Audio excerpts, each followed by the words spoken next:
Okay, you guys, behind the scene footage, our registration table as we're getting ready to set up for tomorrow's K.I.S.S Women's Retreat. This is our cruise shirts here. This is where our event books will be. In that area, that's our bar reception area. Over here is our meeting room where you'll have gospel legend Tina Campbell, appearance by Knowles. Myself will be giving motivational, empowering speeches. Our all-male relationship panel will take place here. Comedian Al Ditmore, Vivian E. Fox, Makita Smith, exotic dancer, and our guests will be right in here as well. Stepping over here to the other side, we have where we'll be hosting our reception area. That's where our food will be. Of course, we got to have when a man finds a wife on deck, and this wouldn't happen. It would be possible if we didn't have our event planners holding it down, putting our step and repeat up, our red carpet on deck. So I hope to see you guys tomorrow. Hello all, my name is David Claxton and I'm here at the Keeping Sisters Inspired event here with Stephanie Singleton. She's putting it on with her team. Tina Campbell's going to be here. A lot of great folks, a lot of great entertainment. We've got some a play that's going to be happening here, some comedians, so lots of great food.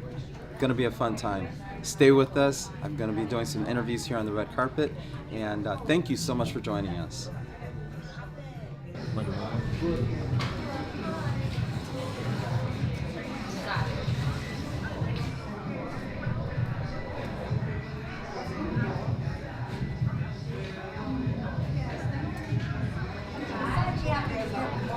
I'm gonna get you a chair. So I'm gonna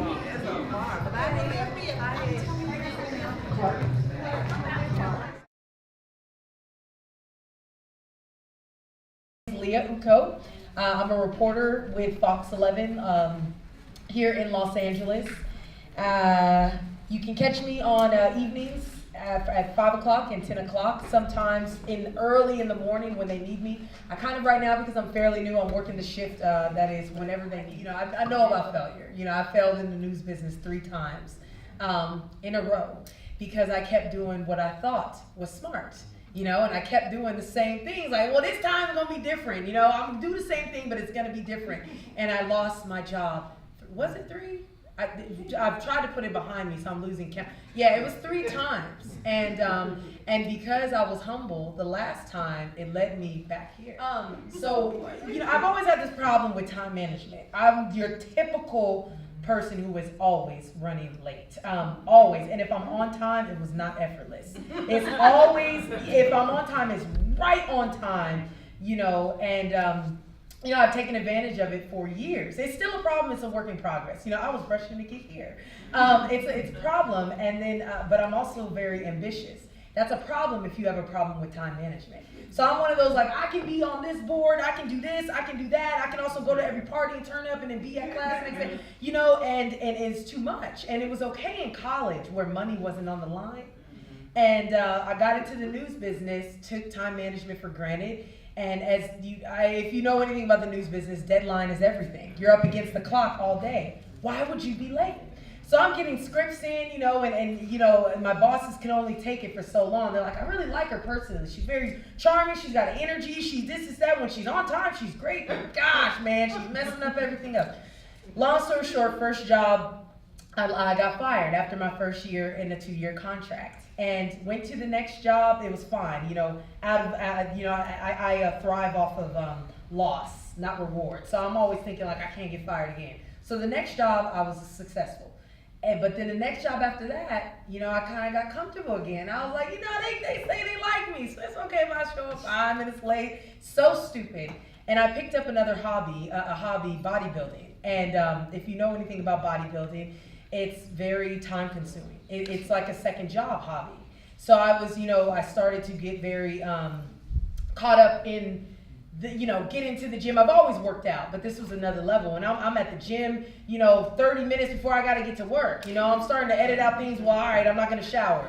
All right. Then I'm like, well, okay, if I don't shower and also eat in the car, I have just 23 minutes to put on all my makeup. I can slap on my wig when I get in the parking lot. I mean, it was a hot mess. And I did it. I did my first show. You know, I got written up a couple of times for things that I didn't realize, like the bodybuilding, the time management was affecting other parts of the job. But I didn't realize it because it wasn't a direct hit. You know, it wasn't like you showed up late and then you got written up. It was more like you kept doing it and then 2 months later. So I'm not remembering everything I was doing that led up to that, you know. It wasn't arrogance, it was just naive. And stupid, you know. So anyway, got fired from that job about 4 months after the show because I didn't correct myself. It was like, all right, you're not prepping for the show anymore. Why are you late? You know, why are you this, that? This second time was hard because it was a bigger market. There were more eyeballs on me, so which means I had to explain to dozens. I had 33 interviews before I landed my next job. It took 7 months. It took me to put my stuff in storage in Little Rock, drive my personal car from Arkansas to Georgia to live on my best friend's couch, and then still wasn't getting anything. I'm driving to Birmingham, Alabama. I'm driving to Marcus. I don't want to work there. But humility, you know, and I had bills. So I started, I was going to all these jobs. I had to explain over and over to employer after employer what happened, how am I going to prove that I'm different, this, that. It was like dating, you know, like, oh my gosh, he said he was going to call, I think it's really great. And then they just stopped calling, you know, so it's like, it was this cycle. It got even worse. I had to, stuff was in Little Rock, left my car in Georgia, flew back home here to LA, became an Uber driver to make my bills because unemployment ran out. So I started driving Uber in my city. I went from being, you know, a reporter on the evening news to driving Uber. It didn't bother me too much because I had bills, so I wasn't really embarrassed about that. But it was hard, you know. I never gave up on my dream though. I knew I was destined to do the news, but it was just like, I knew God was gonna deliver, but it was kind of like, bruh. Yeah. You know, these people in my car, they smell, I'm running late hours at Uber, like, oh my God. But it was like, I know you're going to deliver, but it's like, gosh, you know, it's been 7 months. Right. Long story short, I ended up landing a job in a very, very small market. I had to drop from market 56 all the way. I don't even know what Columbus, Georgia is. I never looked at it because I didn't want to know. I just know it's like in the 100, you know, 120 range. Dropped, became an anchor there and met the love of my life who's here and snagged him with me to LA. He's a very small man sitting in the middle of the room there. So, you know, the point of telling you why I met him was, you know, I dropped down in market size, very downgrade. Salary was awful. I had to pick up a second job to make ends meet and still didn't make ends meet. But, you know, it was a blessing in disguise because I met him and the job was awful. We split on mutual agreement, but it led me here. And the reason why I bring this up was because you mentioned, Tina, you know, letting people see your failures. You know, everybody knew what happened in Little Rock. Everybody had to know, right? I interviewed at all my peers' stations. Like, Leah, I knew you know you was at a job. You here. Everybody had to know. So when it happened again, it was kind of like, yeah, it happened again. But I knew that something bigger was coming. I didn't know what it was.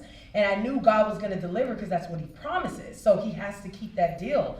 So I wasn't tripping about that, but it was very rewarding though, that I didn't give up faith and that I kept putting myself out there and humbling myself because, you know, before I reached 30 years old, I made it back to a city where people in my industry are well into their 40s and 50s with Emmys, with this, that. I have none of that. I mean, I'm not saying I'm bad, but I don't got no Emmys or anything. And I don't have the experience my peers at my job have. But with God, all of that doesn't matter. You know, my resume has 5 stations on it, but if you knew the details of the 5 stations, I shouldn't be here, right? That's what society tells us, right? A fire means you shouldn't succeed. But with God and faith and persistence and all that, you know, the reward is so much better. I didn't even apply for the job I got because it was so, I thought, I can get to LA yet. So I didn't even apply.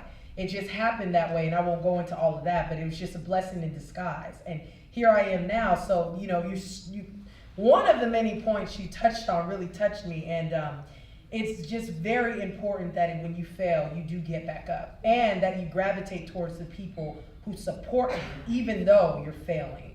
Because if I didn't have a support system, and if I worried about my peers who were on Instagram posting job announcements almost every day at stations where I applied, you know, and I was better. And I'm like, how did he get this job? He's awful. How does she get this job? She's awful. But, you know, God had a bigger plan, you know, and that was theirs, and what's mine is mine. And I gravitated towards the people who didn't criticize, but the people who supported me, because it was very, very important to being empowered. Which, watch this, Stephanie, I'm going to tie this in, which is why we're here to talk about today, is empowering one another and supporting each other and letting people know that whatever they want to be and do in life, they can do as long as you got a good support system and faith. So we're here this afternoon at the K.I.S.S event that Miss Stephanie Singleton is putting on with a great team of folks, and I'm here with Miss Yolanda. Yes. Yes, and Yes. I'm Yolanda Pritchett. That's right. She's told me a couple times already, but I'm not the greatest with names. That's okay. But here we are, and we're at this event. Tell us a little bit about yourself. We spoke a little bit earlier. You were talking about a newspaper that you work with. Where's that located? It's in Bakersfield, California. And what do you do with the newspaper? Well, I share my weekly recipes. Okay. I love to cook. As if I was telling you, I'm not a bona fide chef, but Well, I am. actually, she told me that she's a chef. But talk a little bit about that. Go ahead. Well, I'm a chef in my own There you kitchen. go. Okay.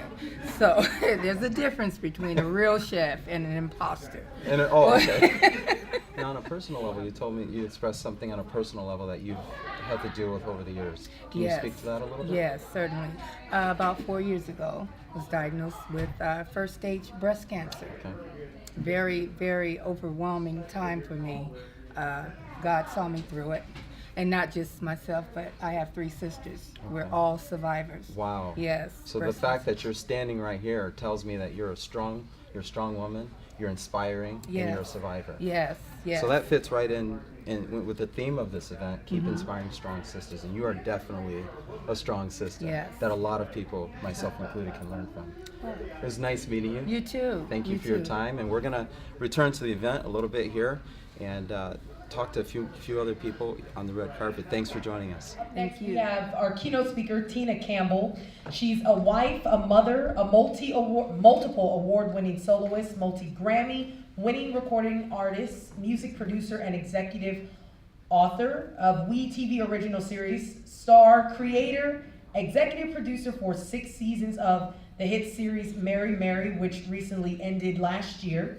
And along with her husband Teddy, Tina co-stars in her own web series, 10 Minutes with Teddy and Tina, along with sister Erica. She is one half of the iconic gospel duo Mary Mary. But I found that in my life, when I do things God's way and when I take His direction for all the different aspects of my existence, first of all, being selfless, loving others, forgiving, being hopeful. A lot of these things, this is what I get out of the Bible. And so these are the things that I try to give and convey to people. Like, first of all, you were created by the ultimate creator. That's the number one thing that tells you I ought to love myself. Like, yes. The master created a masterpiece in me. So, we start there and then we just kind of go through the thing, because it's not about the exterior. It's not about the family line. It's not about money, not about all those things that we put so much value in. A lot of things that I've been privileged to experience, I thought that I found value. I thought that I could acquire value because of these things. And then I found that those things left me empty. Introducing our keynote speaker, Tina Campbell.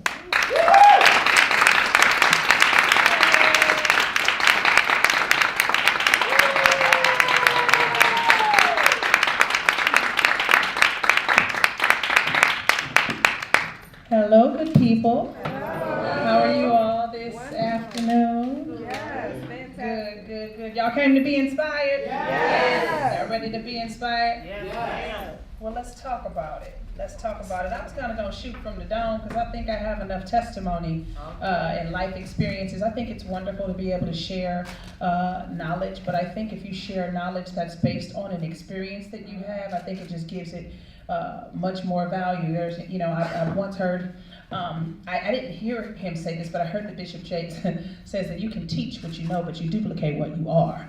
So I can come shoot it from, the head and be all, profound and give you all these wonderful statements about what I have learned, or I can tell you what I have experienced and how I've grown as a result of it.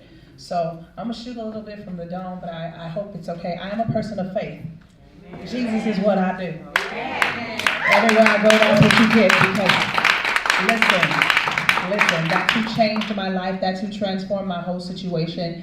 And so I can give you all kind of wisdom, but the most incredible wisdom that I've ever encountered, experienced, and utilized is wisdom from the Bible. So I don't believe in the Bible, and I don't believe in Jesus because it's a wonderful story that my parents sold me, and I'm scared of hell or for whatever reason. I tried it, I experienced it, and it was the realest thing that I've ever experienced. And so I'm sold. And so I share from that perspective. So I'll give you a little testimony, but I'm going to give you a little bit of word. I believe that the Bible is not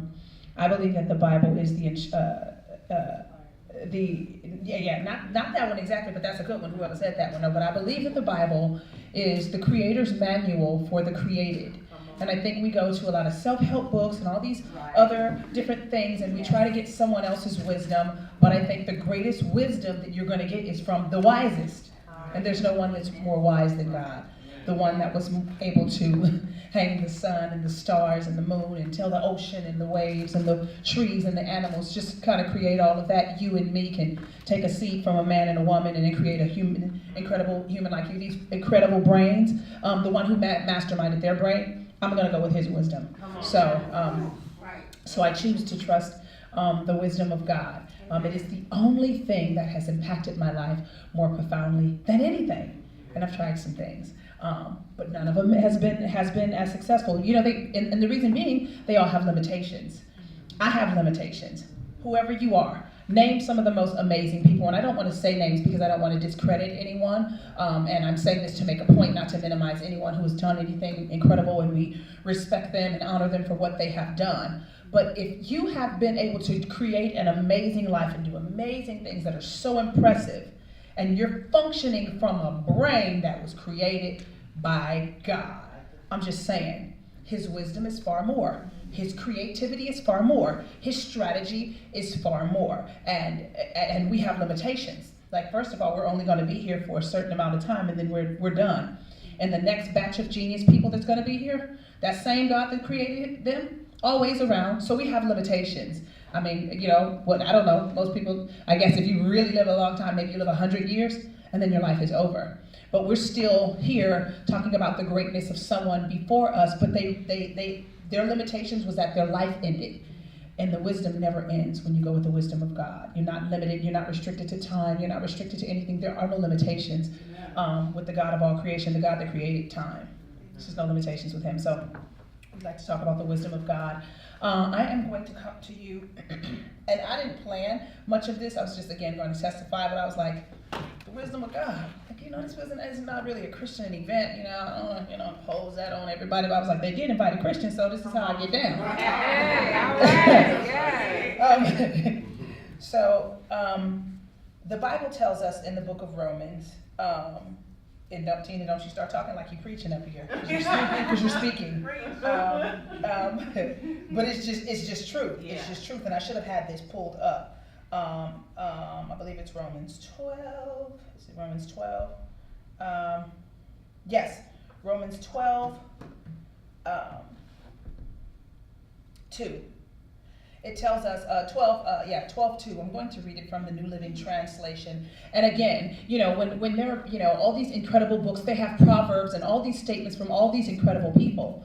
And so people are like, well, I'm not a Christian, but this is incredible, profound stuff. Yeah. And if you use it, these systems, these strategies, this mindset, these concepts, they work. Like the law of nature. God created that. You ain't got to believe in God.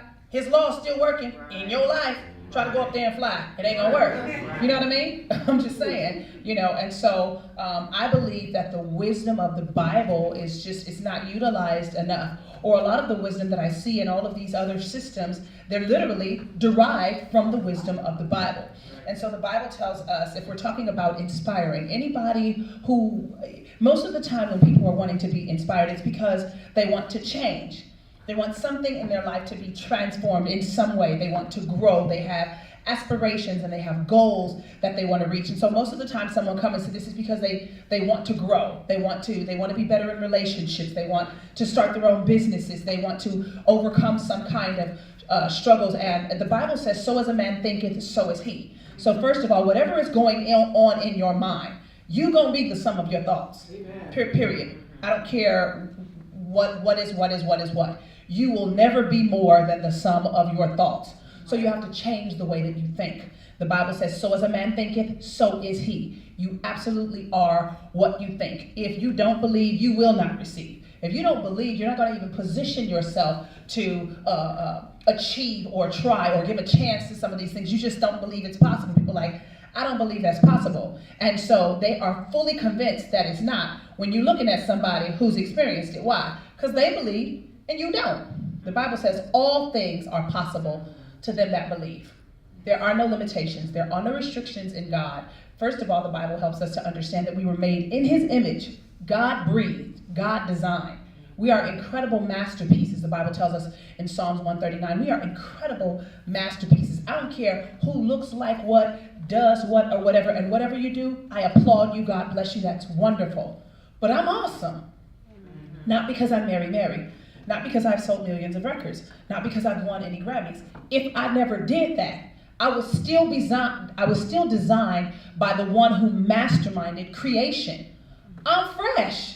Like, I'm amazing. But if I don't know that, and if I don't think that, I'll never act like that, and I'll never achieve anything that, substantiates that. You know what I mean? So I have to change the way that I think. You can't just get goosebumps and hear something good and go away and ooh and ah about somebody. You have to change the way that you think. You have to take nuggets and you have to go and begin to apply these things. You have to change what you're saying. The Bible says life and death is in the power of your tongue, and you will eat the fruit of what you speak. So if God gave you the ability to speak life, you were made in the image of God. We know that God said, let there be, and then life began. So if you were made in the image of God, you have a lot of power in your tongue. You really do. I'll give you an example of that. I spent many years, wait a minute, what time am I supposed to be leaving the stage? Okay. Thank you, George. But a few years back, if you guys don't know my testimony, I was known more as a singer, and then I became this speaker after I went through this life-devastating, scenario. My husband and I, we dealt with infidelity in our relationship, and it almost broke us up, and I went through it very publicly on my reality show, The Mary Show, right? And during that time, I prayed a prayer prior to finding out what was going on in my relationship. I prayed a prayer, and I said, God, I want you to reveal to me who you are, and I want to change. Like, my life is utter schizophrenia. I'm like rich and poor, happy and sad, doing good, doing bad, love my kids, hate them, love my husband, can't stand him. Like, everything is right and wrong all at the same time. And like legitimately, or like in my head, believably right and wrong. I was like, my life got a little crazy on it, and I need you to help me, because this kind of existence is wrong. And if you're not wrong, it must be me. So something is wrong, and so I want to bring me to you, and I need you to help me. Of course, everything that was really, really wrong in my life that I had no knowledge of, now that I'm chasing God and I'm wanting to be transformed by him, everything wants to come and try to stop me from progressing. You know what I mean? And so I was like, dang, I wasn't met with any of the insanity of my life until I make up my mind and I want to move forward and do the right thing and change my life. And so in the process of wanting to change, life got worse. And so I went through infidelity with my husband, but God made my test a testimony. A year later, God transformed my whole situation. I have the most incredible relationship with the most amazing man. It's his birthday today, too. Happy birthday, husband. This man is so beautiful and so wonderful and so awesome and so transformed and so changed. And I saw all this happen in the front right before my eyes. But me and him both had to make a decision that we was going to change our mind. Everything that I had in my life, it was because I was confessing it. I'm just so overwhelmed. I can't do that. That's too much. I got too many kids. You know what? Me and you we just don't see eye to eye. We never understand. We argue about everything. Everything that was wrong, I gave word to it. I continued to speak it. I prophesied death over my life. And we don't generally think that we're saying that when we're confessing that we're tired, that we're confessing that I'm stressed out, that my job is overwhelming, or my boss is just too much. We confess everything that's wrong, and we continue to see what we are confessing. Think about it. What you be saying about your life? Does it keep happening in your life? Yes. You have power. You're saying it, and it's staying. I changed what I was saying, and my life changed. I got in the Bible, and I said, God, what you think about me? Am I awesome? Am I schizophrenic? Am I good and bad? Am I a good person that just means well, or can I actually do well? Like, do I always have to be struggling with this thing, or have you made me for something better? And what you got to say about that? I ain't saying my stuff no more because everything I'm saying, I'm getting it. So what you saying? So I got in the Word to get God's perspective. And one of the things that was very helpful for me was to know that I could be deprogrammed from my old way of thinking and reprogrammed with some new thoughts. My thoughts wasn't working, so I was like, listen here, Creator. What you got to say about this one that you created?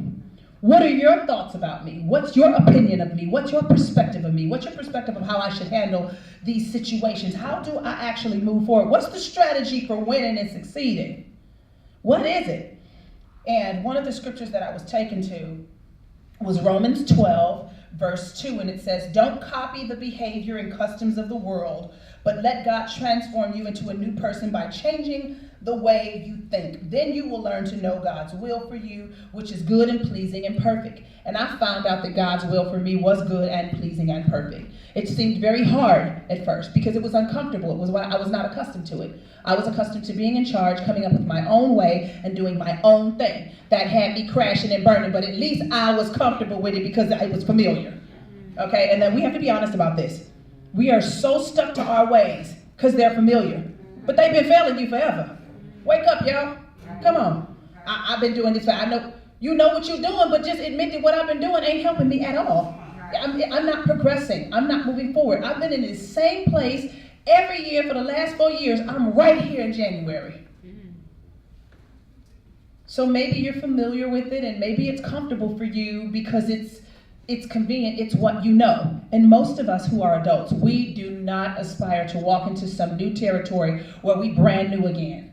Like, I've got children, I've been married, I'm a professional, I own my own business now, I'm brand new and clueless, and I'm hoping, but I don't really know where I'm going. I got a plan to navigate this, but I've never done it before, so I feel a little stupid, and I used to be completely in control because I had worked in my profession for 20-something years, and I'm like the master at it, you know what I mean? I'm giving master classes, and now I'm brand new because I want to go to a new space, and I want to go higher, and I want to grow, and I want to change, but changing is uncomfortable, and it's unfamiliar, and I don't like the way it makes me feel.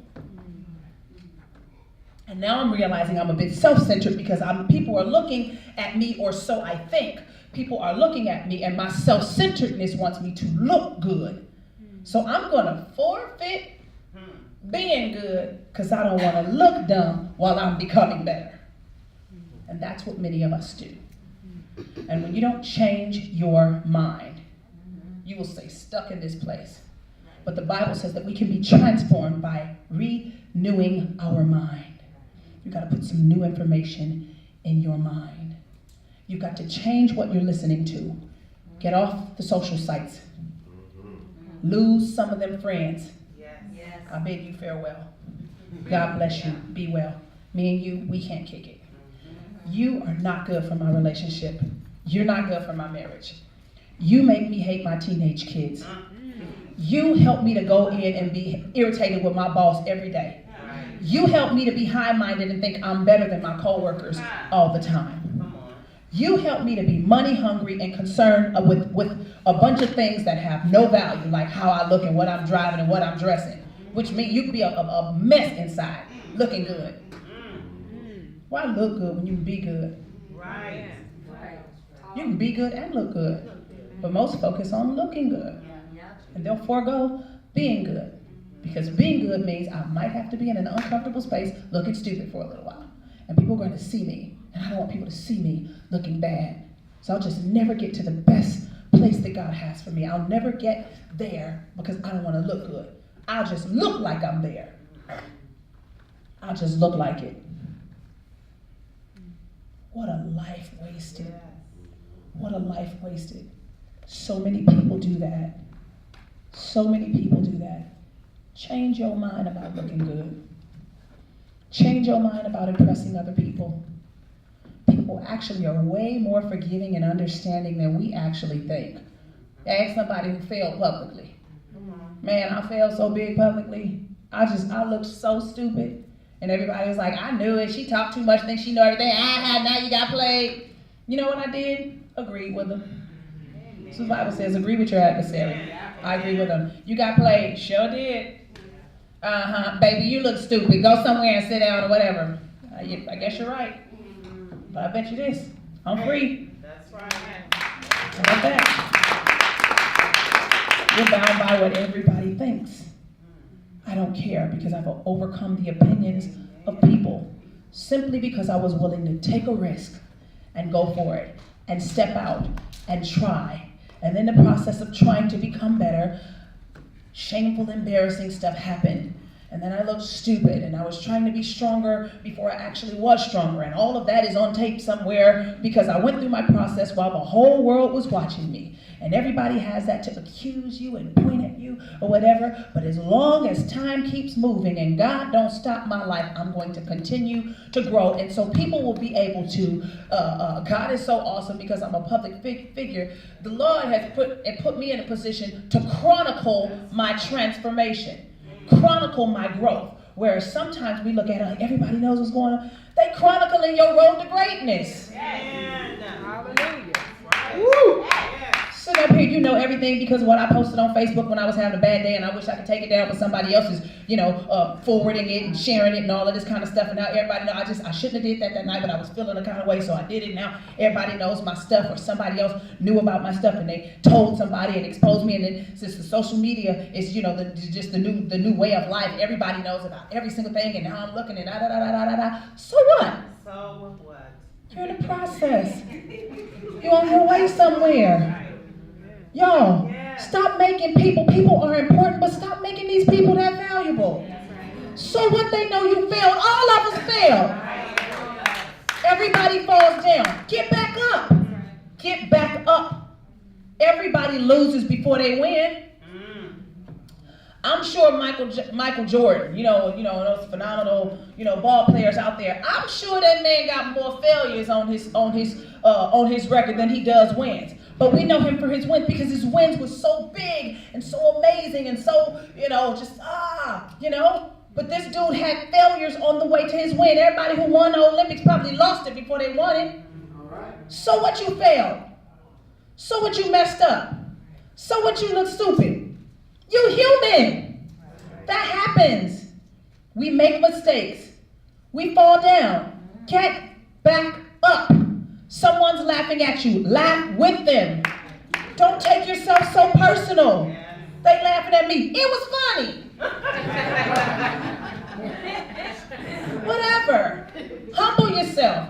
The Bible says when you humble yourself before the mighty hand of God, he will exalt you. Humility is how you get exalted. You ain't got to prove to nobody that you something. Let God prove it to them. Let me tell you how God proved something to somebody for me. So I fell in front of everybody, right? I'm looking like dang fool in front of everybody. They know all my little dirty stuff. And I was the most unfit person for Celebrityville in the world because I'm just, first of all, I'm too normal to be big and celebrity. I feel like a celebrity when I'm on red carpet. Outside of that, I just don't see myself that way. So half the time I'll be feeling weird when people looking at me like, why are they looking at me? I'll be like, oh, TV and all that kind of stuff. I've been doing this for 20 years, like, why you don't get it now? But I don't live in that space, you know what I mean? So I'm just the most, my family is private. I don't want people having pictures of my kids and, you know what I mean? All my personal moments. I don't like other people calling my mama. And I like, my family is everything. Lily, this is my sister right here, Lily. She'll tell you, my family is every single thing. I don't care what I've done in life. That's the most, impressive thing. You want to ask me about my most memorable moments? I'm going to tell you about the Christmas that we all gave each other thoughts for Christmas because it's the thought that counts.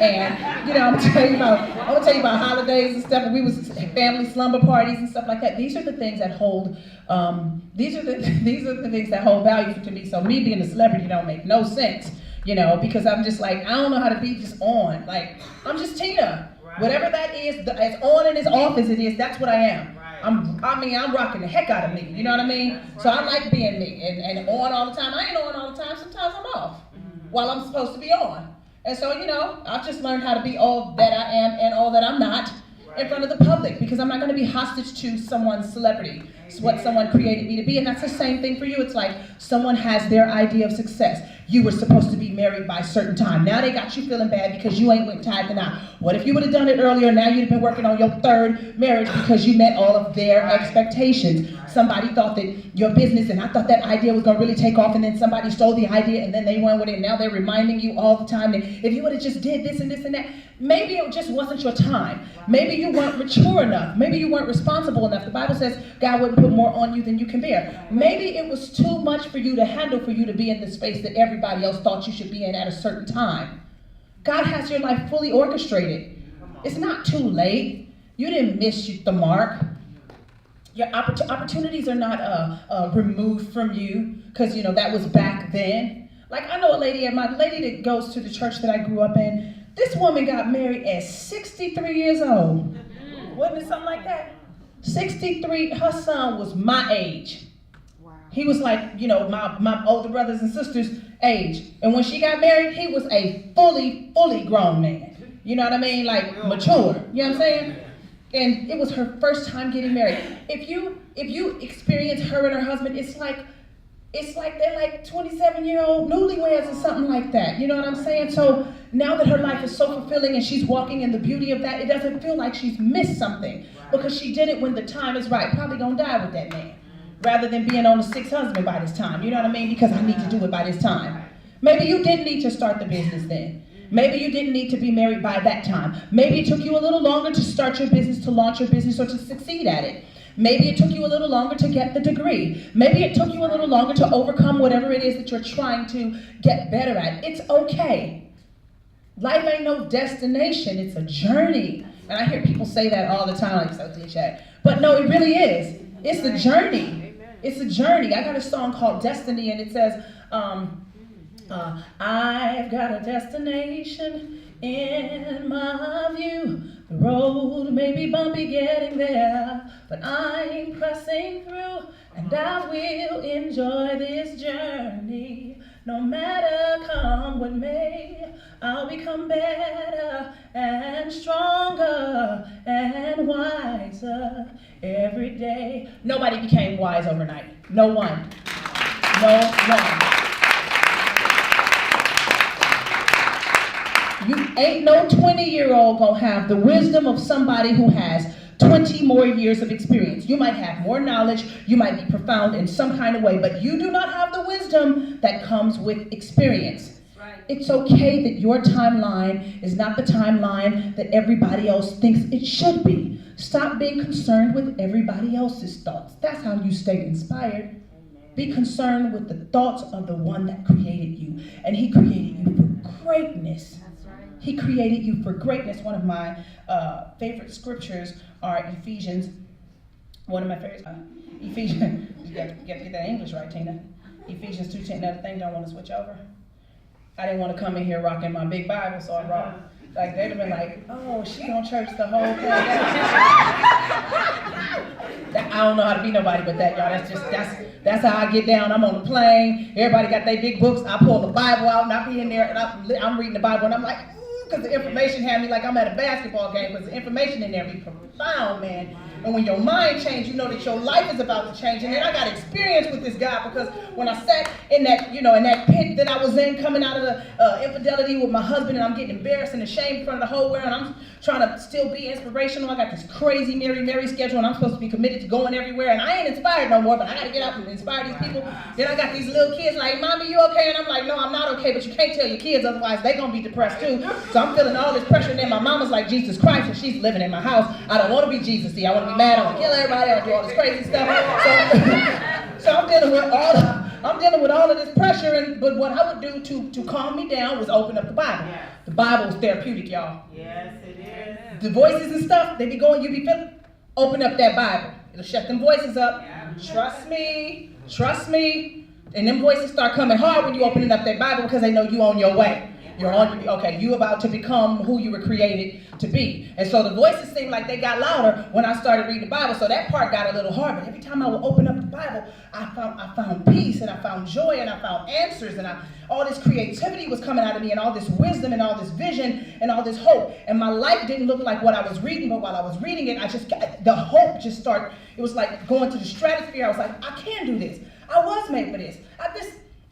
they ain't better than me. They got the same brain God created them with. Like, he ain't make them better than he made me, and he didn't give them more than he gave me. And money is not the end all be all. What I believe inside of me is what's going to create the money. If I don't have the right thought process, I can get all of the money and lose all of it. Like, money is not every single thing, and what I wear and all of this kind of stuff is right here. Growing this, renewing this, polishing this, working on this. This is what takes you where you want to go. It ain't this. This is how you get this. If this ain't right, you get this and you lose this. If this ain't right, you get opportunity and you lose opportunity. If this ain't right, you get relationship and you lose relationship. If this ain't right, you get the husband and you get the wife and you get a divorce.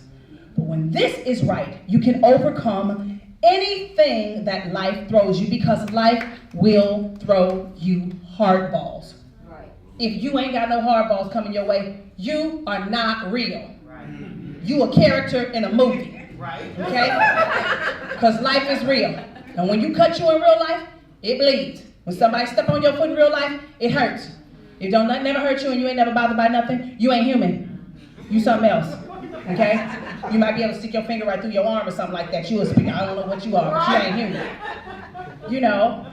But you can overcome these things when this is right, because you have proper perspective on this. Your perspective is things do happen in life. But the Bible says God ain't gonna put more on me than I can bear. He also tells me that all things work out for my good, and what the devil meant for evil, God can turn it around for my good. You know what I mean? The Bible tells me that after I've struggled for a little while, he's gonna establish me and perfect me.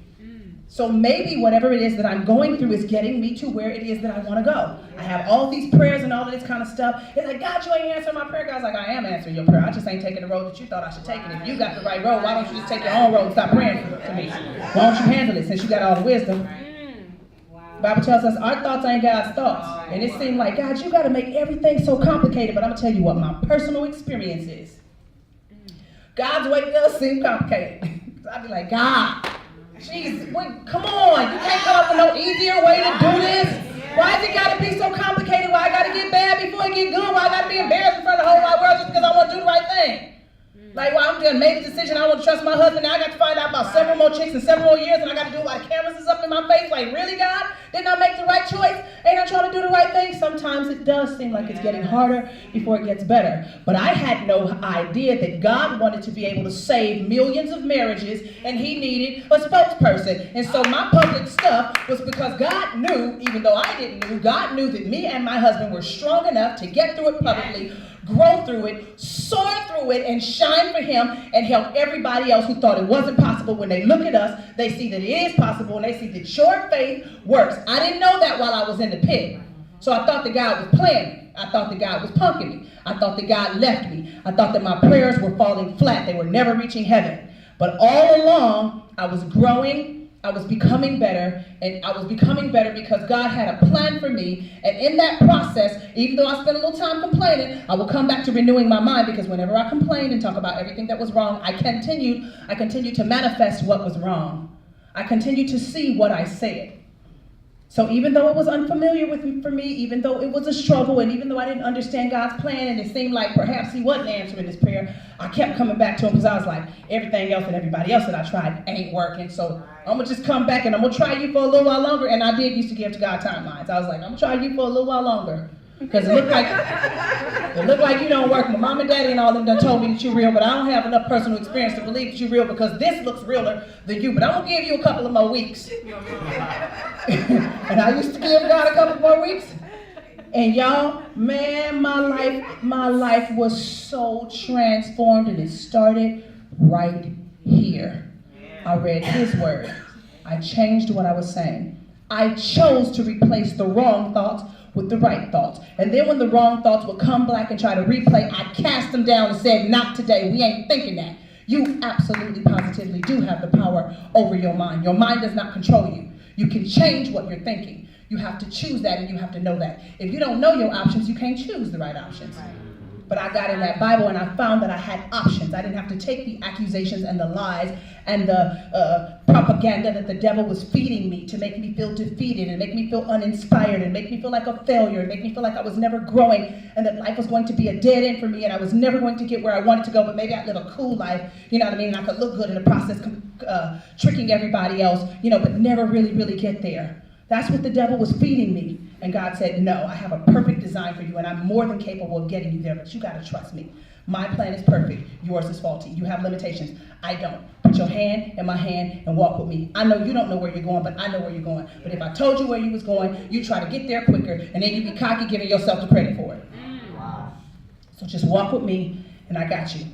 And keep changing your mind to who I told you you are. Keep changing your mind to who I created you to be. Your reality might be real, but my word is truth, and truth trumps reality.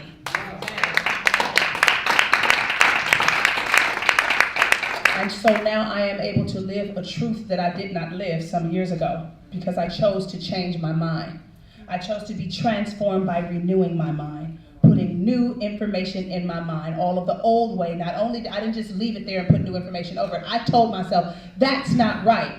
What I used to think, I come out of agreement with the way that I used to think. I reject that thought. That used to be the thought that governed my life. I want to say to you, thought, I disagree with you now. Right. I don't follow you anymore. I'm not hurt by that anymore. I'm not going to be bitter about that anymore. I'm not going to let that stagnate my life because I'm always able to refer back and defer back to these thoughts that seem to put me in a crunch. I'm not that little 4-year-old girl that was hurt. I'm not that teenager that was hurt. I am not still in a first marriage that was broken. It didn't work out, but I'm in another one and I'm not going to live the same way and ruin this marriage the second time around because I'm the same person that's hurt and broken and I refuse to change my mind. The one constant in much of my problems in life is me. So if I can't change it, I can change me, and it starts with my mind. Take your mind to God and ask him to tell me who you are, God. Tell me who I am, and tell me how to maximize my existence. Show me my created value so I can be and live and do what I was created to do because I know it's greatness in me. And help me to stop comparing myself to somebody else because I ain't never going to be the best of them.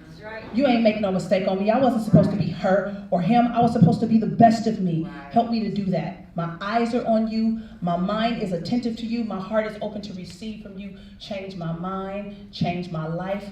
Change my speech. I give you the right and the authority to do that. And when you're giving me these new ideas and new ways of how to be, I'm going to follow you. I'm not going to follow what I used to do. I'm not going to say what I used to say. I ain't going to think like I used to think. I ain't going to kick it where I used to kick it. I ain't going to watch what I used to watch. I'm changing, and everything around me is changing. Evil communication corrupts good manners. Everything that is not helping to propel me and move me forward and to become this great person that I was created to be, I'm letting it go. I don't care how comfortable and convenient it is. I don't care how used to it I am. It's not beneficial for me. That was then. Today, I'm changing. I'm changing, and it's starting right here because I can. That's all I have for you. Y'all stay inspired. God bless y'all.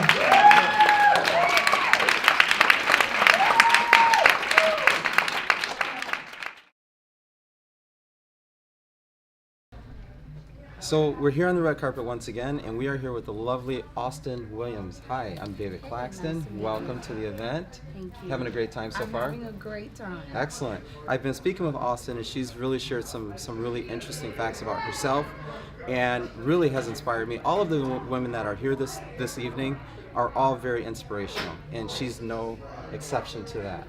Austin, tell us. Excellent. One thing that in speaking with you earlier, you mentioned finding yourself. Awesome. Being in an event like this can certainly help with that. So yes, I believe this event is just, I'm already so inspired by the strong women who have come by and just talked to me and expressed their strength to me. It just kind of transferred onto me. So well, look, enjoy the event. Thank it's you. wonderful meeting you. And we're gonna invite some other folks to join us up here on the red carpet in a couple of minutes. Okay, thank you. All right, thank you.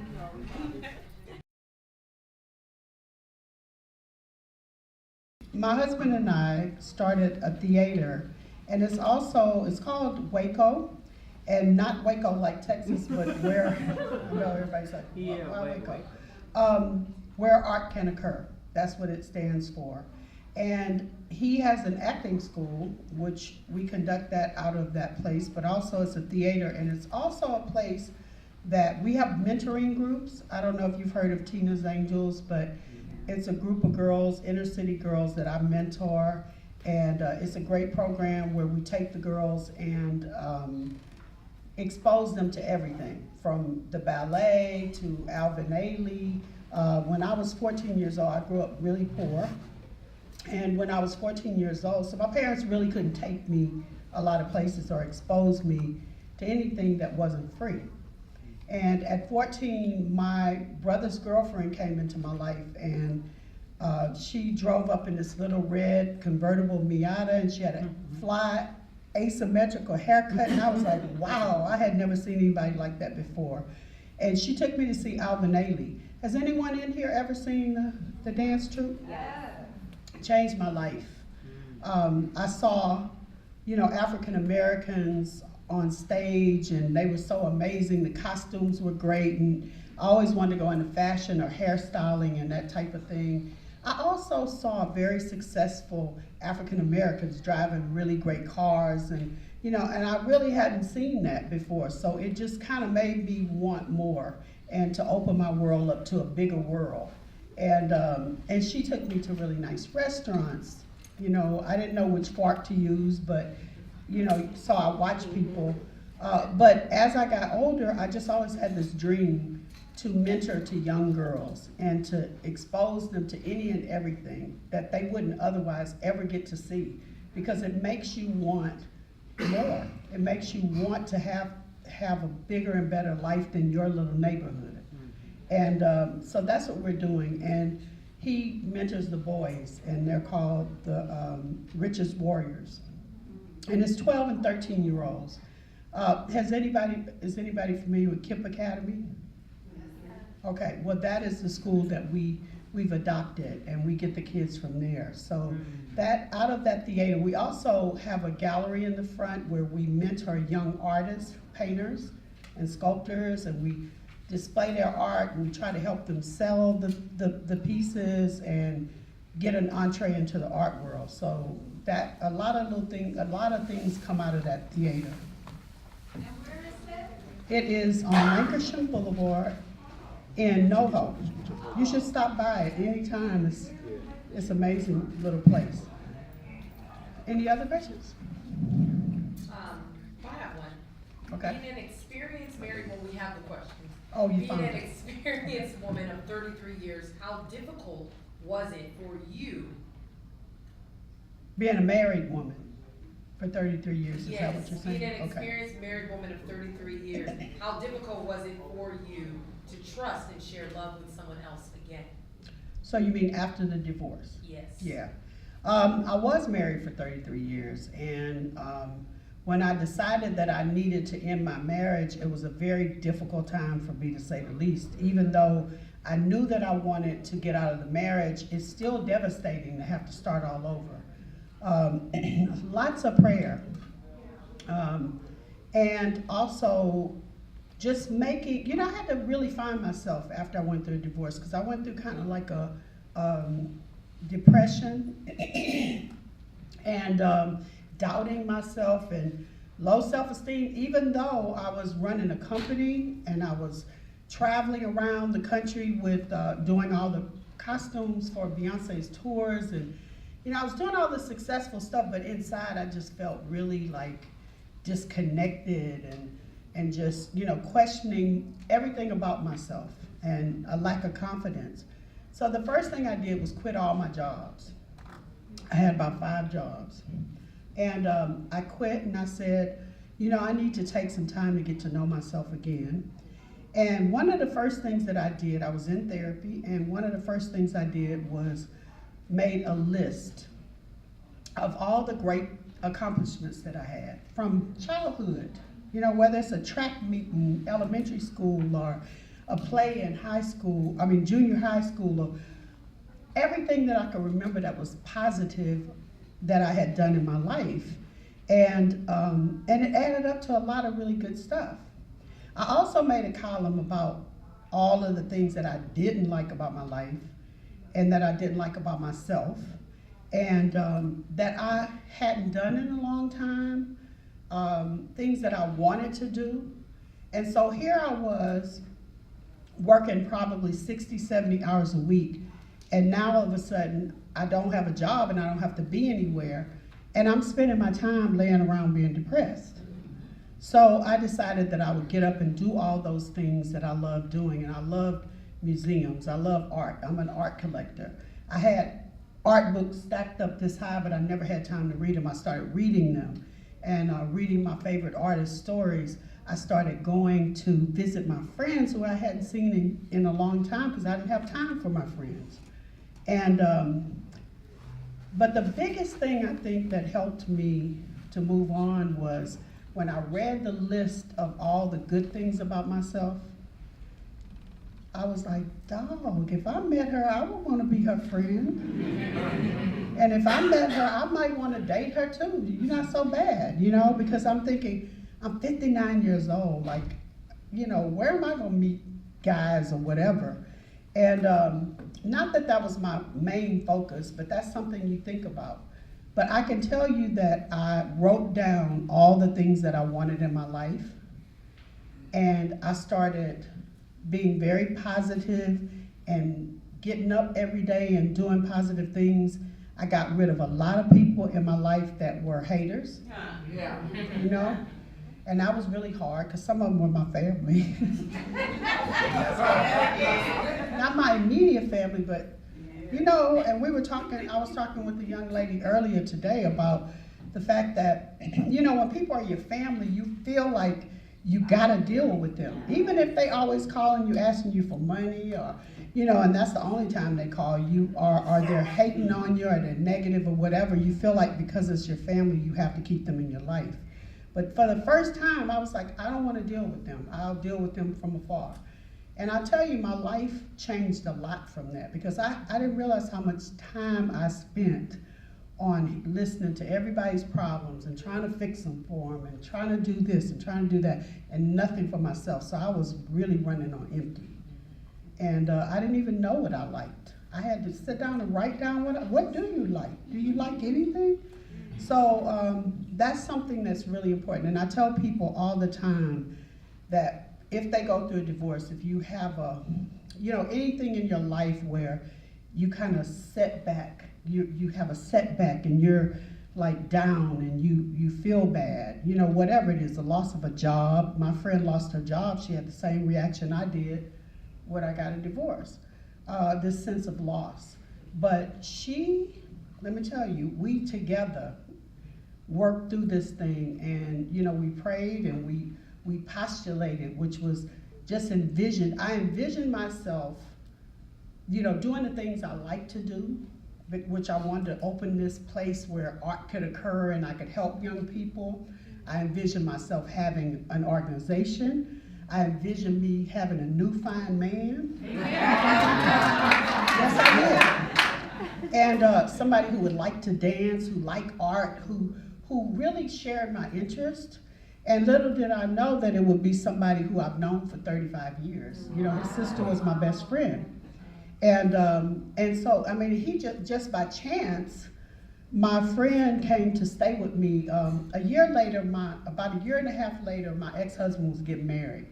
Now, I definitely didn't want him back, but I was still sad. You know, you feel sad. And I was like, so my friend came from Oakland, and she stayed with me the weekend I was on tour with Beyonce, and she was like, Tina, you are not gonna stay in this hotel room. We're gonna get out and go meet some men, which is funny. We're gonna go out dancing. And I was like, where are we gonna meet some men at our age? I mean, you know, we can't go to the club. And so anyway, she said, oh, I'm gonna call Richard. So she called Richard, and Richard had a school, so he was having a class, and we went by. Make a long story short, we connected, but not, you know, just as friends. And we wound up with a relationship. And little would I have ever thought that this friend of mine would be in my life, but he loved to dance. We went out dancing every night. You know, I was like, God, he loves movies as much. I never met anybody that loves movies as much as I do. And we had so much in common, and I feel like God sent him to me because I prayed for exactly what I wanted this time. I didn't pick him on my own. And that was a big part of it. But it was also just being positive and believing that I deserved to meet somebody that, you know, that would treat me right, and that that I would have a lot in common with. And I feel like I postulated that. You know, I saw it, I just imagined it, and it came true. And that's the truth for everything. My theater, you know, we have the theater, I'm working with kids, which is what I always wanted to do. Just so many great things are happening in my life because I was positive, and I really took an inventory of myself and decided that I deserved that. So I encourage everyone who has a dream, and it's never too late for dreams. Look at me. I mean, I'm 64 years old, and I'm living my life, my best life.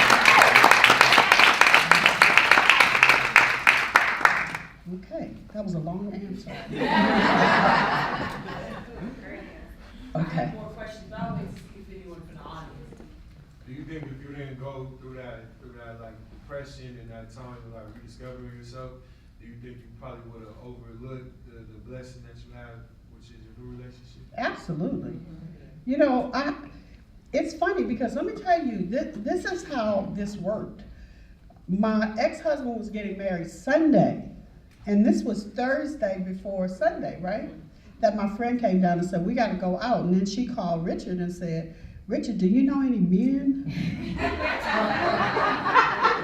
It was true. And he said, well, what you want? Like, you want a hug? You want a... I just happen to have a list in my back pocket. Like, you know, so she was like, when we went to dinner, she was like, Richard, you know, don't you know any men? And I was so embarrassed. I kept saying, kicking her, saying, stop it. You're making me seem really desperate. I didn't ask you to do this. And so she kept asking him, well, do you know any men you could introduce her to? And he was like, well, what you looking for? I said, well, I'm looking for somebody who likes to dance, somebody who likes art, who has integrity, who believes in God, you know, all these qualities. And he said, now this is a true story. He says, well, what about me? And my friend and I both said, hell no.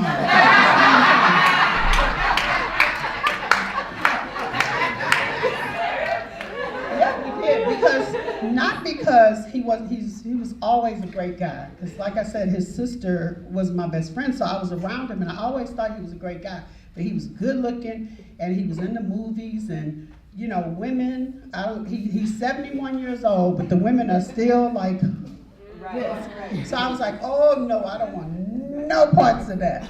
But we just started as friends, and it developed into what it developed into. But if I had not done all that soul searching, because I feel like, what's the odds of this happening on Sunday, and on Thursday I reconnected with him after, like, I don't think I had seen him in 14 years, because his sister passed away, and you know, we stayed friends for a while, but then you know, life goes on. And so I definitely think that I had all this soul searching and to get myself together, because I wouldn't have been ready for him before that time. I would have been doubting and not thinking that I was good enough, or, you know, or whatever. And so, and also just kind of deciding that, you know, in my life, that I'm not putting up with nothing.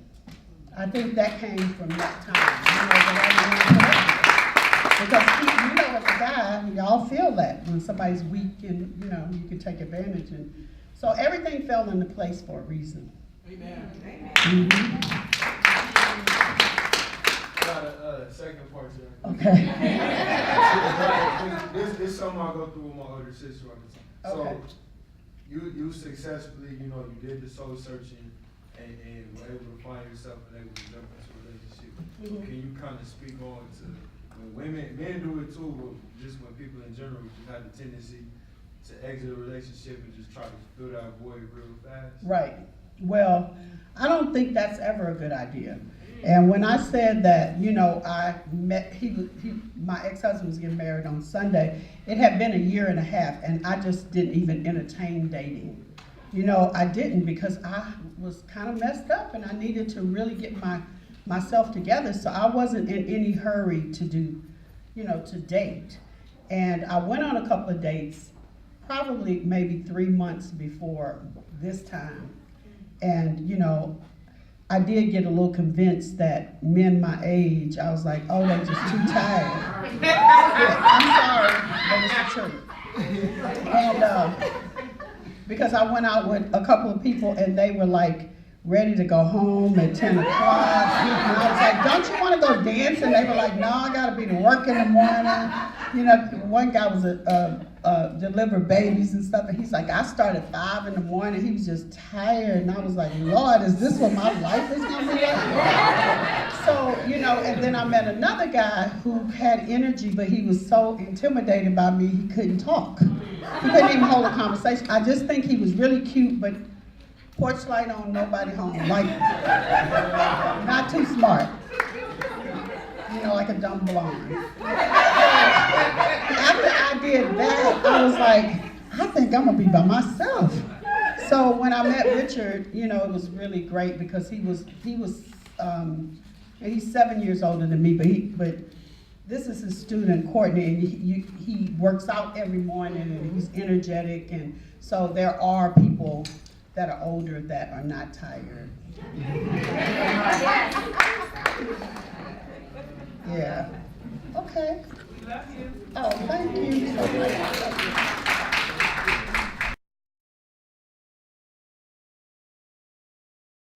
In the banner. Perfect.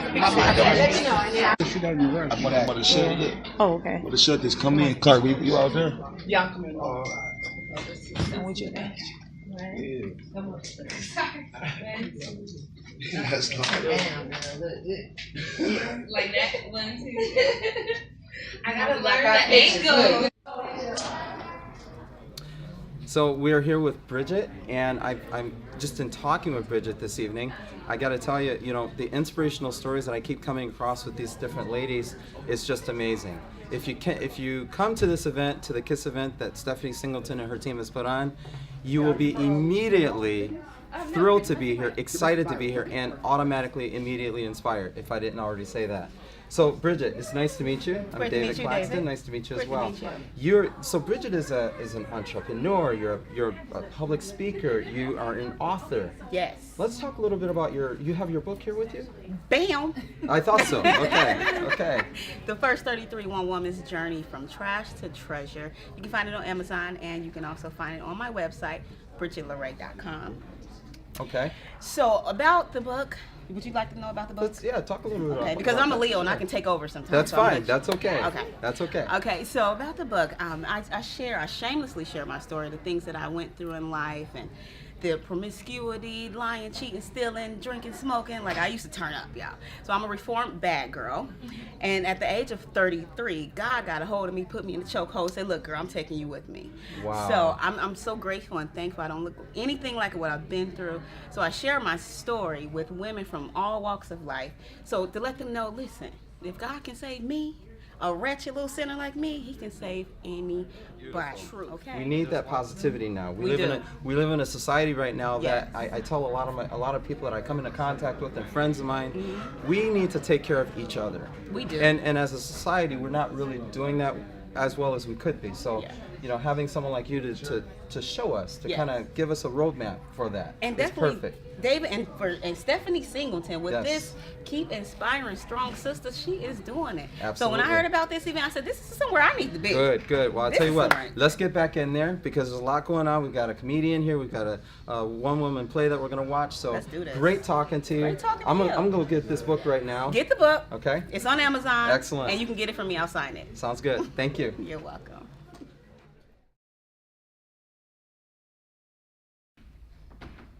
It never fails. Every time my name and relationship is in the same sentence, BS is somewhere in between. Oh, y'all remember Mr. Charles Duncan, right? Mr. Melon Lips himself? Yeah, him. Well, mark my words. I will never go on another blind date again. Why is it that relationships start off flawless as a baby? You see no wrong in them, and they see no wrong in you. And then out of nowhere, the rose-colored glasses fall off, true colors are seen, and that's usually when the BS hits the fan. Can I vent for a minute? Because see, venting, that might help me relieve this pain that's in my sciatic nerve. In other words, my ass.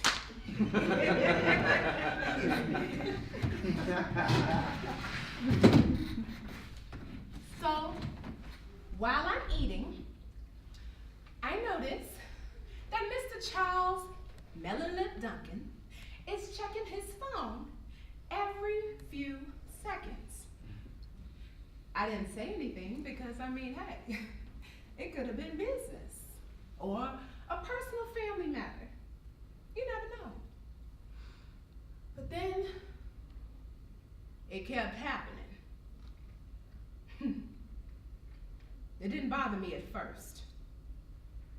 But then out of nowhere, I started smelling something funky.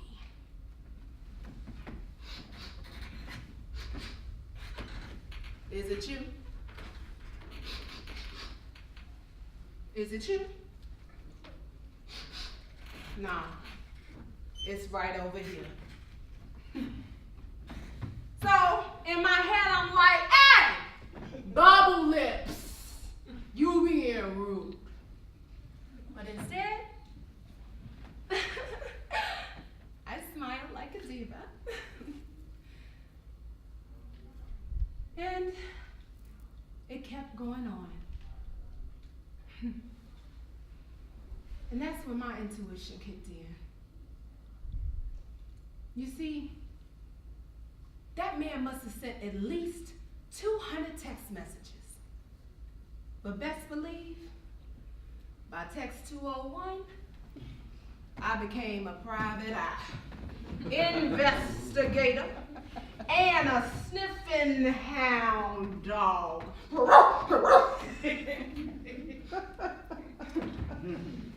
Any men in this audience, FYI, playing with a woman's intuition, that's not a game you want to play.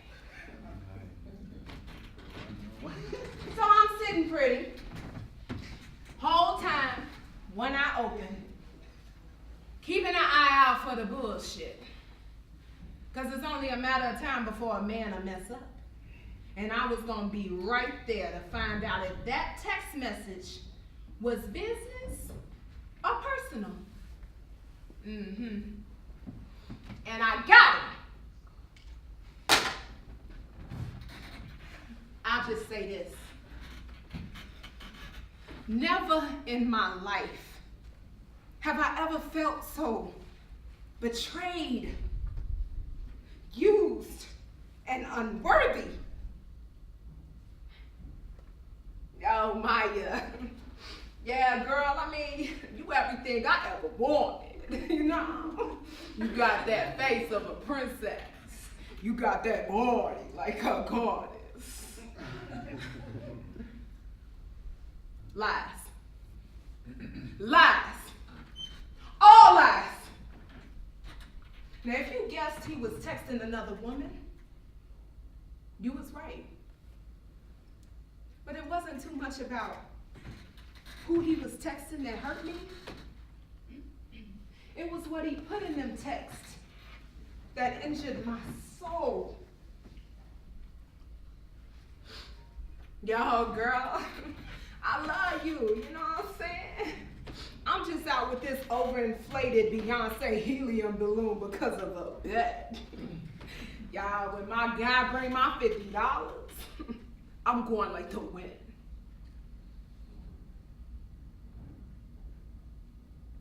I wanted to be mad at Sabrina, but I knew my girl would never do anything to hurt me. Then I wanted to cuss Charles out, but I couldn't force myself to do that either. Instead, I thought about it, and I realized it ain't even Charles's fault. You see, Charles was brought up in a society that teaches men like him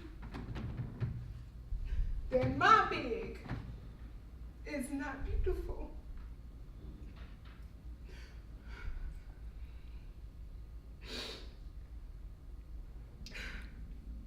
And the way I'm feeling right now,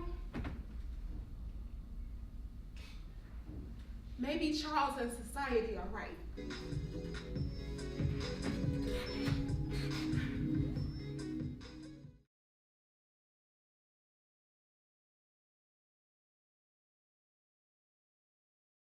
I got a 29, 27-year-old, 37, I got 3 grandkids. Wow. So I get it all day long. They try to make me feel old all the time. Okay, hands on your hips. We just gonna rock a little bit. Y'all catch that little beat. Listen to them lyrics too. There's some good lyrics. Turn it up. I think I'm gonna turn it up a little bit. Yeah, I've been bad since you left me. We don't want to break nothing. But I look so good in that. I was a good guy for so long. First, don't hurt yourself. Take that hip, stick that foot out, bring it upside. Bring it back to the side. There you go. There you got it. Catch that beat. There you go. You got it.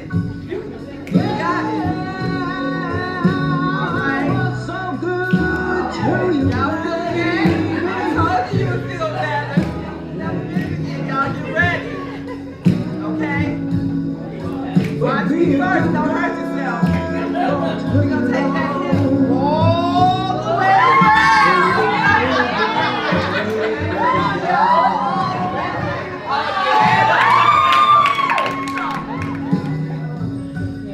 And you better get it, girl.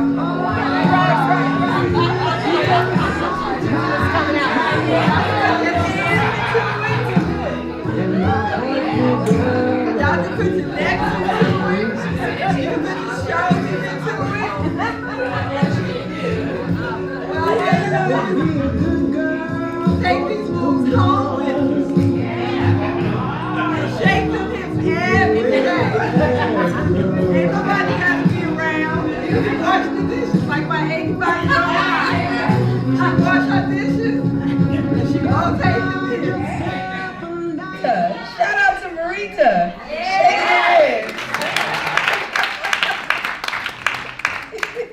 You know, I didn't see, did any men get up and shake their hips? Because you know that's important too. Yeah. You know, it takes 2 to tango. Okay, we're talking finances. Yes. All right, let's give her a round of applause.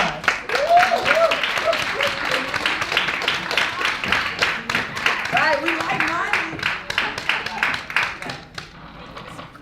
I think we could have stopped we should have just danced, right? I don't know, but part of my story, I wished, you know, when you talked about, where is she, Makita?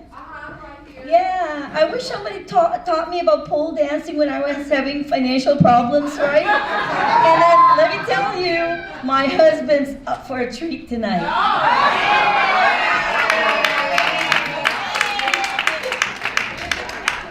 Are we ladies excited? This has been a blessed day. First, I want to thank God for allowing us and give us this opportunity to get together, right? I think He deserves all the glory and everything that we do. I got invited by my friend Marita. I honestly don't know what to expect. You know, how should I treat what we're going to talk about? Is it going to be serious? Is it going to be testimonial? But I just came in and I said, Lord, just use us as an instrument to share information with everybody. I didn't even know, was this all going to be all women? Were there going to be guys in the room? But when it comes to money, let me tell you, but specifically for women, I was about 33 years old when I got invited into a business, opportunity. And at that time, I was just like what you said. Unfortunately, by age 35, I'd lost a home. I didn't have a car. You know, a lot of people experience that story. And I remember praying to God, and I said, Lord, I've got 2 kids. I started a business. I don't know what to do, and please help me. I can't do this by myself. And somebody said it's so right. You know, you get humbled. And how you get humbled is he strips you out of everything only to rebuild you up. And now I'm 62 years old, and I'm going to learn pole dancing at 62. So 62 years old, we have our office and our business in Covina, and I'm part of the women's advisory group of our company. We have another office in Nevada, and just listening to inspiring women and what you guys talked about, that just shows you, and it's so true, it's nothing to do with age. Right? Age is just a number, but really for everybody, right? I'd like to talk to everybody. I want to thank, like, Stephanie, I haven't met you yet. You're so inspiring. So thank you for the chance for allowing us to be here. And of course, Tina, what she just opened it so right, because I didn't really know how to, you know, do the presentation today, at what level, and the conversation that I'll have with you guys. And of course, for Leah, Makita, thank you so much, right? I'd like to talk to you about women and money, and in general about money. Is that a great thing? Good topic, right? And more specifically for women, right? It's a very simple concept. You need to be protected, and you gotta save for your future. Fortunately, or maybe unfortunately, I don't know if you guys know, but we do and we are going to live longer than men. How many of you guys know that? Right? I don't know what we do to them, but we do something to them that they go first than we do. Right? So my topic is how money works, right? So now this is what we're saying. It's number one, people are failing financially, right? They're dependent on somebody to take care of them. I don't know if you guys know, but by the time people retire at 65, 67, a lot of people still need to go to work. Not because they want to, right? But because they have to. I think that's where the big difference is get a financial education. I think this is so important. Part of the alignment that we're going to do, and it's so awesome that, Stephanie covered about, being healthy and the physical health, and I love it because, I think this is such a blessing, for Tina to start it off, that it's first about an alignment to God. Nothing's aligned unless you're aligned to Him. That's the first alignment that we need to do, right? But when it comes to our finances, when you were in school, did you ever get the education how to manage your money? No. Did somebody ever taught us, don't spend money that you don't have? This is why even we have a client at age 19, she was already filing for bankruptcy. At 19. I don't know if you guys have heard of double bankruptcy. Because when we were in school, nobody educated us. Don't spend money that you don't have. You gotta live, they say within your means. No, you gotta live below your means. I never, coming from the Philippines, I went to school in Canada, and I came here and I keep hearing about, keeping up with the Joneses. I didn't understand what that means. What does that mean, keeping up the Joneses? Do we have a neighbor whose name is the Jones, Mr. and Mrs. Jones? I didn't understand what that meant. And then somebody explained to me, is when they have a nice SUV, you get a new SUV. They get a piano in their home, you get a piano in your home. They have a Gucci bag, you can't afford a Gucci bag, so you get a Pucci bag, right? That's the only thing you can afford is a Pucci bag, right? So we're back here on the red carpet, and I gotta tell you, I'm having a lot of fun here. This is a great event. It's, when I first found out about this event from Miss Stephanie Singleton, I told her I have to be involved at this event because it's very inspirational. Anytime you get to be a part of something so inspirational as this it really rubs off. It's contagious, right? And that contagiousness has joined me here on the stage with Miss Darlene Williams. I'm David Claxton. How are you? Nice. I'm fine. How are you? I'm doing well. Mrs. Williams, you're a pastor. I am. Wow. Now that by itself, when you told me that, I was immediately inspired and felt like I should go to church tomorrow. Can you? I wish you would come to Bakersfield, go to church. Well, yes. it's a bit of a drive. I live down here in North Hollywood, so you may not see me tomorrow morning. I understand. But talk to me a little bit about your pastorship. Is that the right word, pastorship? Yeah. Okay. So, yeah. Well, I am a pastor, as Okay. I've said, and I've been a pastor for about 4 years. In the city of Bakersfield. We have a small congregation, but we have a great big mindset. The scripture does tell us that we can do all things through Christ that strengthens us. Yes. And so that's Amen. where we are. Amen. That's right. We can do all things, and so. Now, and sorry to interrupt, but Yeah, one okay. other thing that I've learned about you is that you're going back to school. Yes. Okay. Yes. Talk about that journey a little bit, if you would. Well, I had this messed up misconception about school when I was in school, in high school. I thought, well, when I get out of the 12th grade, that's it. That's enough. I'm done. I realized that I should have kept going. So after all these years, I decided to go back to school. Congratulations. Thank you. And I'm majoring in communications. Excellent, excellent. Yeah. Well, you're an excellent communicator, and I learned about that a few minutes ago because when I was a kid, I told you how I tried to learn sign language, Yes. and I was looking in the mirror and it was backwards, and I was all confused. Yeah. How do I say my name is Darlene in sign language? Well, I would say. She's an excellent communicator, not just in English but in sign language. That's great. Well, thank you so much, Darlene. It was really a pleasure talking to you. You as well. Join us. Let's go back to the crowd there. We're Okay. going to have a great time. It's going to be a lot of fun. Thanks all. We'll see you in a bit. All right. Thank you. I'm sorry, people start trickling back in. Okay. All right. So we've got an all-male panel here, obviously. Some men married, some divorced, widowed, single, I'm being told. I'm going to go down the line and have you introduce yourselves. Do you need them? Well, it's not wireless. So are you able to project loud enough for everybody here? Okay. All right. So we'll start from the right down to the left. All right. I'm Michael J. Carmichael. Single.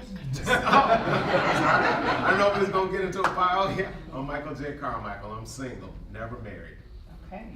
My name is Sherrod, host of the Sherrod Show. I'm married. Been married for 9 years now. Okay. My name is K.J. Rashid, and I'm divorced after a 30-year marriage. Ah. My name is David Claxton, and I am divorced. Been divorced now 13 years. I'm Justin Marshall. I'm recently divorced after a 4-year marriage. What's going on? What's going on? My name is Tyron Brown. I'm in a relationship. Okay. There's a lot of GMs here, but I'm John Michael Morgan. I'm single. But I'm gonna back up a little bit. You said Tyrant or Tyrant? Tyron. Tyrant. I see engaged. I don't know what it is.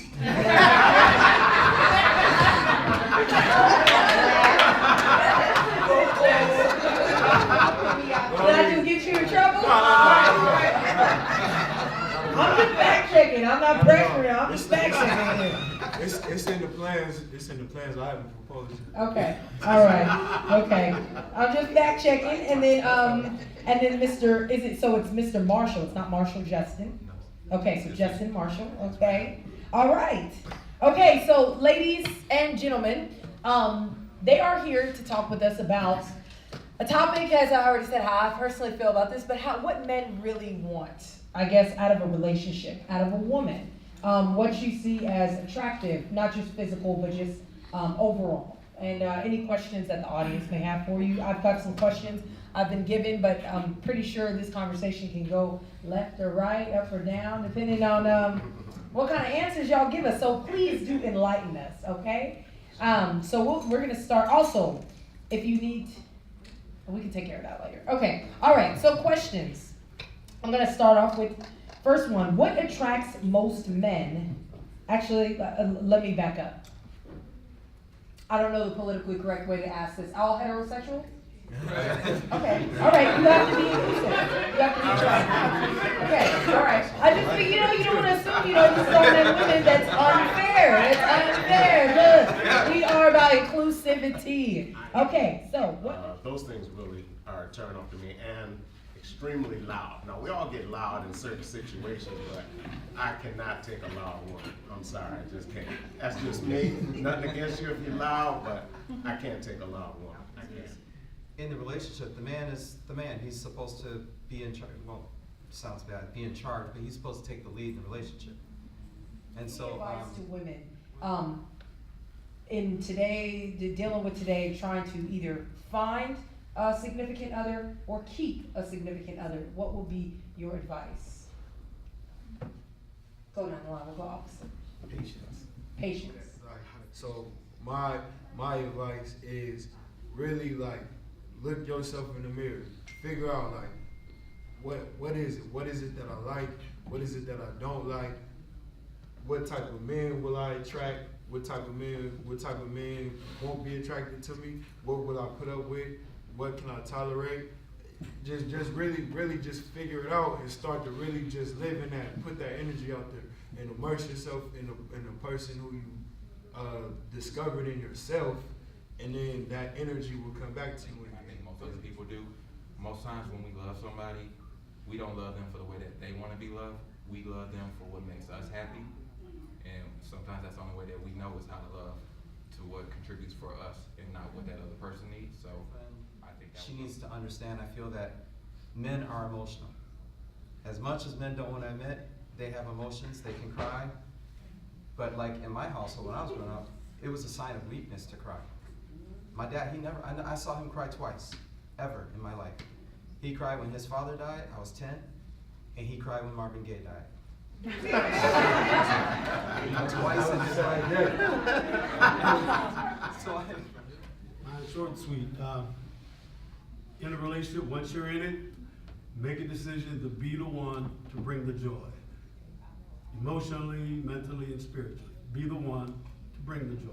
How much of a person that the family don't like, if you love them, that's fine. That's just your business.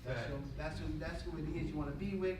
Leave it at that. You know, keep people out of your relationship. I think what everyone said on the panel is exactly right. I'm gonna just add 3 quick things to that.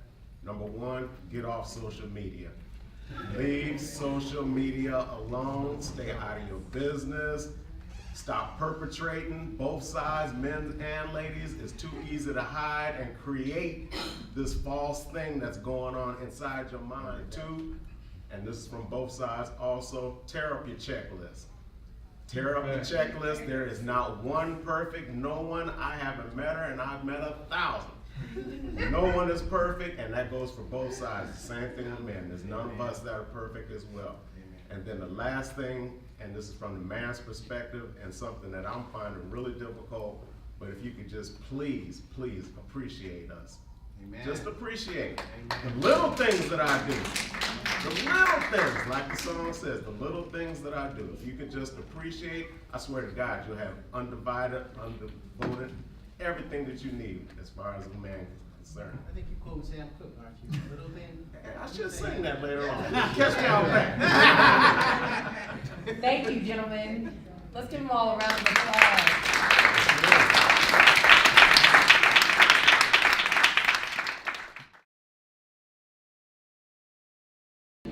Give it up for all the performers you all saw today. This has been very enlightening. And also I'd like to thank the host, Ms. Leah Uko. She did a wonderful job. I was very long way from last night though, ain't it? I saw you in Pasadena last night. You did not have that dress on or nothing like that last night. You were cold last night. Every word you said, smoke came out. It was cold last. I saw that. I saw this. This is a beautiful thing here. I just like to give a nice little overview of things I saw, observed, nothing bad, everything all positive. Just my twist on things. You know. Just my twist on things. First off, it's Black History Month. Give it up, Black History Month. I noticed we have a few non-black people. My Filipino friends back there, y'all Asians with soul, y'all Asians with soul, y'all got just as much rhythm as black people, boy. I'd party with you. I've been to your country quite a few times too, so Subic Bay, so I definitely know the culture. It's supposed to be empowering black women, right? Or women in general. No, this is a good thing. It really takes a lot of effort to get a bunch of women in one room at the same time. I mean, it's worth trying to get some men up in here. Really is. I know I can understand the kind of effort that you put into it. This is not easy. and there's no conflict. Everything was positive and uplifting today. I mean, everything I saw. I should have came earlier. I mean, I know I missed the health portion. There was a health segment, right? You know, women, let me tell you something, because it has affected me and my family. Please, go get your mammograms, whatever you do. Don't play with that. Get your mammograms. Don't worry about what your man say about your breasts being disfigured. Go get your mammograms. It's a matter like if breast cancer hit me in the family, I lost my mother and my aunt to breast cancer. So please, whatever you can. I was watching that relationship panel. I mean, the what do women? It was what? 7 men up here in suits. I make 8. None of us going to court. That's an accomplishment. So y'all have to get 8 black men in the audience. None of us going to court. That is an accomplishment right there within itself, boy. But I said, if I was looking, man, I was listening to relationships, man. What do women want? Women, let me tell you something. Let me give you a brief little synopsis. Y'all will never figure the black man out because we are very, very complex. And like I say, who was that said throw the checklist away? That's right, throw the checklist away, because everybody definitely, you get around my age, definitely is not gonna have that same sexual stamina they had when they were 25. So you gotta throw some stuff off that list. You know, this ain't Build-A-Bear, you gotta deal with the discrepancies, you know, because it's a rough market out here, man. Trying to date, man, you know, man, because I have been through, you know what they say, you got to kiss some frogs to get your princess. I have definitely kissed some frogs, boy. And I always see, you know, meet my women in parties and clubs and stuff, you know. I missed Tina Campbell's presentation. I won't tell her so bad. I was at the club one night. DJ was hooking up, just doing it, mixing, spinning, and all that. And this girl, and the DJ, for some strange reason, mess around through It's the God in Me on in the nightclub. And this girl started dropping it like it's hot trouble, like, boo, that's the devil in you. That ain't God. You need to slow down, man. I'm telling you, boy. But I look around, I see a lot of beautiful black women. No disrespect to other than that. Black women, give yourself a big round of applause. Y'all have really... I have not been no more impressed with black women than when I looked at the movie Panther and saw the way they were. Did y'all see where the sisters was fighting? That's what we need, sisters. We need y'all fighting for us, because we will fight for y'all when we get up and get out of jail. we will fight. No, I just threw that out there. We ain't out of jail. Brothers, we big brothers. Anybody seen the movie? Anybody seen the movie? You seen the movie? Oh yeah, brother. Who ain't seen the movie? Come here. You saw the movie? I'm gonna test you. Do the Panther shake. There we go. Man, like I was saying, you know, everybody deserves to have a rightful queen in this world, man. You know, like I said, yeah.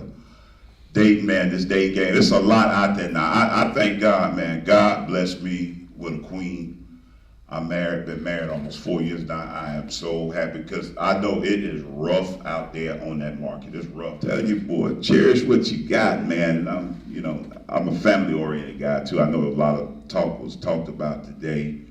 You know, it was discussed. You know, I'm grandfather, full father, 3. You know, it's just a beautiful thing. You know, kids gone now. The grandkids worrying the hell out of me though. They calling me, asking me, "Papa, you gonna take us to Disneyland this summer?" I'm like, shh.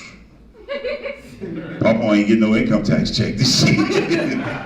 I'm telling you, brothers, that's how our suit game and our big ticket items roll according to how our income tax refund roll in the fall. I mean, in the spring. That's how it roll. Because, you know, it ain't the fact that, you know, I blew it or whatever. I went to the wrong tax person to let my taxes get done. I went to Liberty Tax Service. I'll never do that again.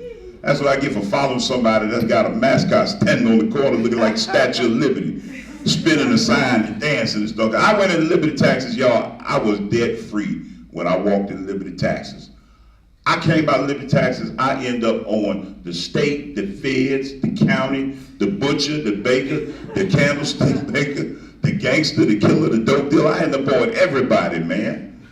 Ridiculous, boy. I'm telling you, man, it's, Thank you earlier, but thank you for taking time out to come. You're beautiful, amazing.